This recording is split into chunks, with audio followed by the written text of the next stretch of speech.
Secret Files. Ganyan na lang ako sa pangalang Nicole. I am a single mother and I'm raising my 2-year-old daughter. Isa akong incoming 4th-year college nung nakilala ko ang tatay ng anak ko. Nag-intern ako sa USA for 4 months. And it was the best time of my life. You see, at the age of 19, I went to the United States of America to do my internship. Pangarap ng lahat ang mabisita man lang ang lugar na ito. And here I am, making my dream come true. Feeling ko noon, ang swerte-swerte ko. Na tipong makakamtan ko lahat ng pangarap ko. At bakit naman hindi? Isa akong dalaga na puno ng pangarap sa buhay. And I wanted to finish school and attain all of my goals. When I landed in US, alam ko na espesyal ang bansang ito sa akin. Then the first few weeks of my stay in US was surreal. I trained in a well-known coffee giant at feeling ko sobrang blessed ako. I got a lot of new friends, Americans, Thais, and office kapwa natin Filipino. I thought I was getting along with everybody. Hindi pala. Na-experience ko ang crab mentality with our fellow kababayan. Hindi ko maintindihan kung bakit ayaw nila sa akin.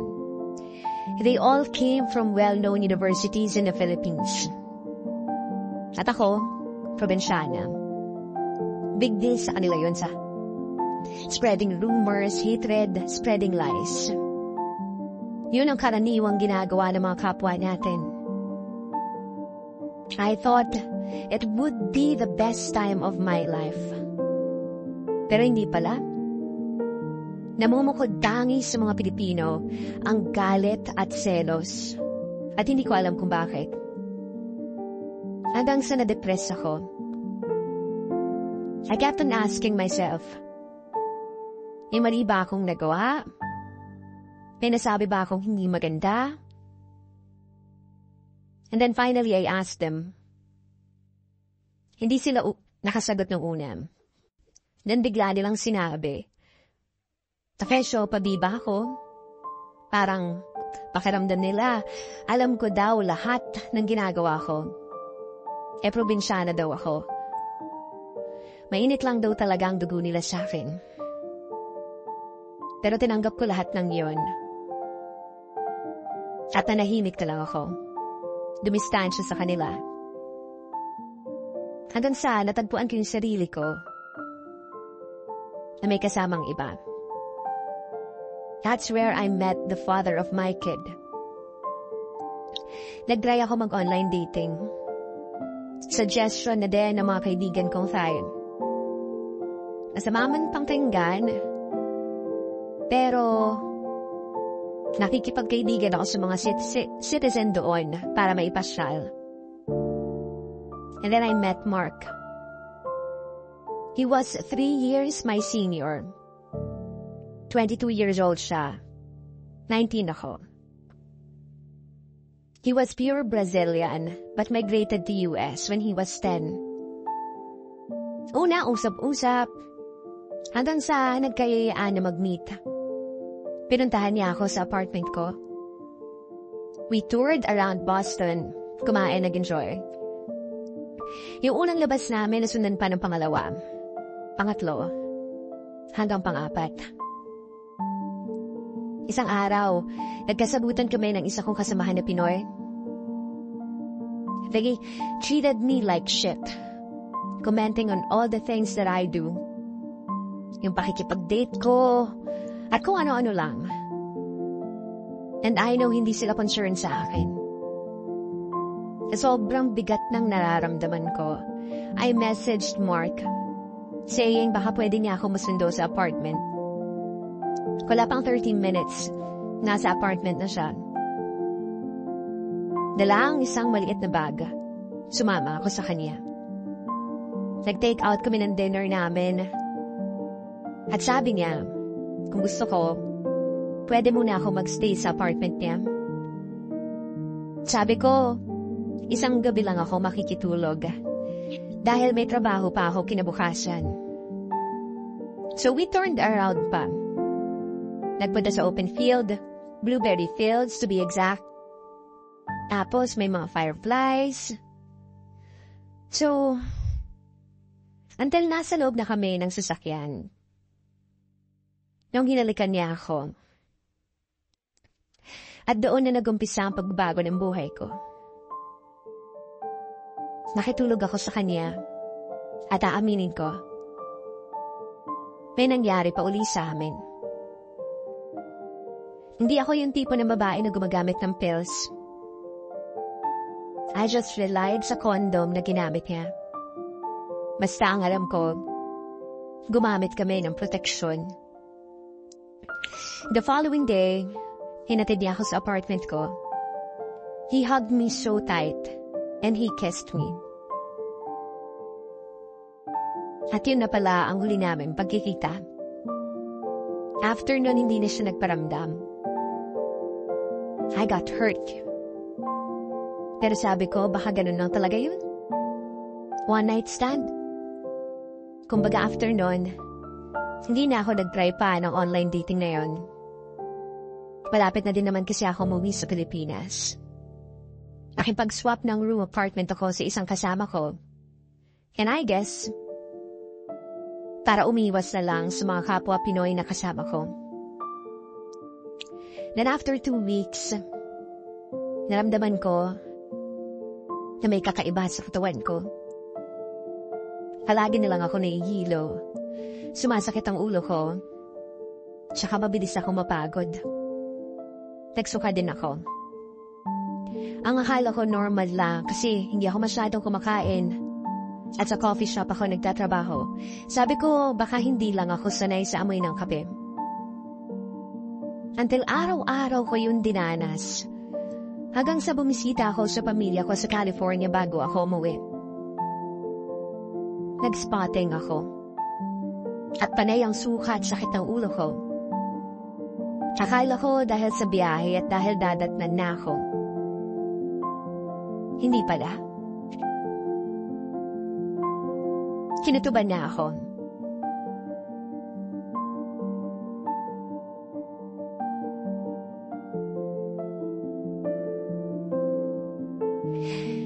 Sabi ko naman, gumamit naman kami ng proteksyon. Nag-expire ang visa ko at umuwi ako sa Pilipinas. Ang una kong ginawa ay magpagupit ng buhok. Ang nagupit sa akin ay buntis. Tinanong ko siya kung anong pakiramdam niya ng mga unang buwan. At doon ako naglakas loob na mag-try mag-PT. Then positive. Kinabahan ako. Para akong pinagsakluban ng langit at lupa. Nadurog ang puso ko. Kasi durog na durog ang pangarap ko. I tried to find Mark on Facebook. After a month, nag-message ako sa kanya. Sabi ko, I think I'm pregnant. Pero scene-zoned.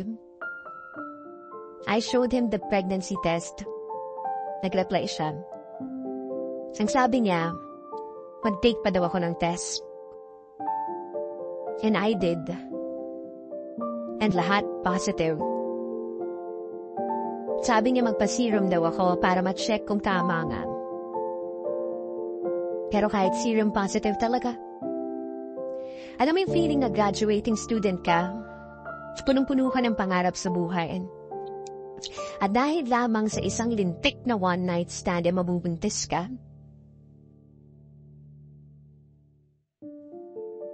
So may naisip ako. Abortion. Mark kept on telling me to abort the baby.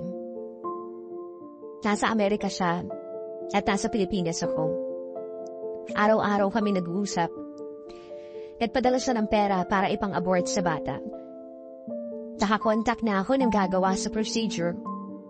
mga secret practitioner na gagawin ang procedure sa isang ospital na para mag-undergo lamang ako ng isang operation. May binigay na gamot. Kinamin ko daw. Alam mo yung feeling na torn ka between sa pangarap mo sa buhay at sa buhay na magiging anak mo. But I know, hindi ako masamang tao at hindi ko kayang pumatay ng tao. Pero desperada na ako ng sobra.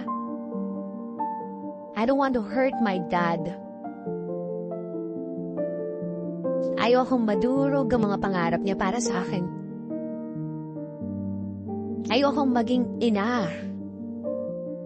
Not now. Kasi hindi ako ready. Pero nangibabaw sa akin ang takot ko sa Diyos. At yung realidad na may bata sa loob ng sinapupunan ko. I cried every night. I was so stressed. And worst, meron akong sickness every morning. Nakapag-down na ako sa doktor na gagawa ng procedure. 5,000 pesos. Safe naman daw kasi sa hospital gagawin. Pero hindi ko kinaya. Hindi ko pinagpatuloy. Ang sabi ko, bahala niya. Ang alam ko, may rason ang Diyos kung bakit nangyayari to. Then I told Mark, hindi ko ginawa ang procedure. And then ang sabi niya, sige lang, okay lang daw. Buhayin ko daw ang bata, tutulungan niya ako. At doon ako humubot ng lakas. Hindi ko man sabihin, pero alam ko, mahal ko si Mark. Nagpatuloy ako sa pag-aaral ko. Inilihim ang pagbubuntis ko sa mata ng tao. Itinago ko sa pamilya ko. Palihim akong pupunta sa OB. And the moment I heard the heartbeat ng baby ko, umiyak ako ng sobra. My life has totally changed. Isang araw, bigla na lang naglaho na parang bula si Mark. No traces of him on Facebook, Viber, WhatsApp. At kahit US number niya, hindi ko matawagan. 3 months pregnant na ako noon, going to 4 months. Hindi ko alam kung anong gagawin ko. Sa isip ko, tinakbuhan niya na ako. Hindi ko siya hinabol o hinanap. Basta nagpakatatag ako. Pinagpatuloy ko pa rin ang pag-aaral ko kahit 5 months pregnant na ako. Pinilit kong itago. Hanggang almost 7 months na. OJT ko naman noon sa isang airline company.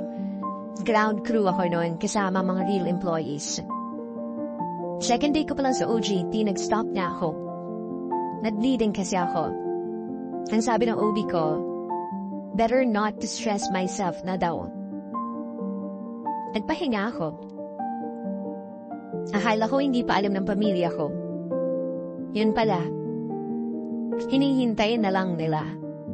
Nasabihin ko sa kanila, at i-confirm nga na buntis ako. Nagkaroon ng Bible study sa bahay. After ng Bible study, dinner. After the dinner, umupo kaming lahat sa sala. Then they asked me, may sasabihin daw ba ako sa kanila? And in that moment, alam ko, yun ang tamang panahon na sabihin kong buntis ako. Nung sinabi ko, nakita ko yung pagyuko ng papa ko. And he was so heartbroken. Yung unika iha niya, yung bunso niyang anak, na hindi nagbo-boyfriend. Buntis. Umiyak siya. Umiyak kaming lahat. And it was so heartbreaking. Ang una nilang tinanong kung nagpapa-check up daw ba ako. At sabi ko, oo. Pinakita ko ang ultrasound photos at ang baby book ko. Nagtitake din ako ng vitamins para sa baby. And then next nilang tinanong nga saan daw ang tatay ng baby. Humagulgol ako. Ang sabi ko, wala. Iniwan niya ako. Nakita ko ang awa sa mga mata nila. Pero ang sabi nila, huwag daw ako mag-alala kasi nandyan sila kasama ako. Hindi ako lumalabas ng bahay, nagtahago ako. Nahihiya ako sa sasabihin ng tao. Tumigil na din ako ng OJT at school para mapagpatuloy ko ang pagbubuntis ko. Sa araw-araw, in-engage ko ang sarili ko sa mga positive na bagay. Hindi ko inisip na once mga nakako, single mom niya ako. 9 months, hinihintay na lamang ang panganganak ko. I thought it would be an easy delivery. But then sobrang hina na daw ng tibok ng puso ng bata. So, nag-emergency C-section ako. At 20, naging nanay na ako. Being a mom is really hard. Sabi ko talaga. After kong manganak, awang-awa ako sa sarili ko. And I always end up crying. Hindi ko ina-expect na mangyayari sa akin to. And 2 weeks after, I gave birth. Then, suddenly, Mark messaged me. Sabi niya, sorry daw kung ngayon lang siya nagparamdam. Natakot daw kasi siya. Hindi pa daw siya handa. Nagtanong siya kung nanganak na ako. Sabi ko, oo. Humingi siya ng picture ng bata. Anak namin na babae. Binigay ko naman. Nag-send siya ng picture noong bagong panganak lamang siya. Parehong-pareho ng itsura niya at ang anak namin. After nun, bumalik uli ang communication namin. Halos araw-araw na. At kailanman, hindi ako humingi ng tulong ng pinansyal sa kanya. Then puro kami plano tungkol sa amin. Till pinasya namin mag-in a relationship. Different time zones, pero we still communicate. Then bigla na naman siyang naglaho. No traces of him again. At sobrang biglaan. At biglaan din na ospital ang baby namin. Nagka-UTI. Walang-wala ako noon, walang pera, walang mahugutan. Kaya tinry kong kausapin ang pamilya niya. Yun pala, may ibang babae na siya. Halos magunaw ang mundo ko. Galit na galit ako. At ang mas masakit pa dito, inilihim niya sa akin na may nauna na pala siyang anak sa ibang babae. Hindi ko alam kung anong gagawin ko that time. Sa tuwing nakikita ko ang anak namin, parang hampas sa akin na siya ang dahilan ng lahat ng nangyayari sa buhay ko. But then nagpakatatag ako. Hindi ko man matanggap na single mom ako, pero kinaya ko. At nalaman ko mula sa pamilya niya na magpapakasal na sila ng babae. At yung anak niya sa ibang babae, ganun pala din ang trato niya. Pero tinanggap ko lahat ng yun. 7 months after the wedding, naghiwalay sila ng babae. Divorced. Hanggang sa nag-contact ulit siya sa akin, saying he's sorry for everything. Kan pauto na naman ako. Tinanggap ko na naman uli siya. Sa buhay ko, sa buhay namin ng anak ko. Pero inulit na naman niya, at ibang babae na naman. Then tinapos ko ang pag-aaral ko. Habang nag-aaral, nag-aalaga ng baby ko, and at the same time, nag-part-time job ako para man lang may panggatas ang anak ko. At kahit anong racket, pinasukan ko. Mag-bake, gumawa ng kung ano-ano, nag-online shop, DIY sa mga weddings. Mag-isa kong tinaguyod ang anak ko. At sa awa ng Diyos at sa tulong ng pamilya ko, natapos ko ang pag-aaral ko. At naging regular ako sa job ko. Habang lumalaki ang anak ko, nagiging kamukha niya ang ama niya. Kulot at medyo light brown na buhok. Light brown ng mata, matangos ang ilong. At hanggang ngayon, wala na kaming communication. Hindi din siya nagbigay ni singkong tulong sa anak niya. I really hope na may ma-inspire dito sa secret file ko. Kahit sinong lalaki, pwedeng maging ama. But it only takes a few men to man up and father a child.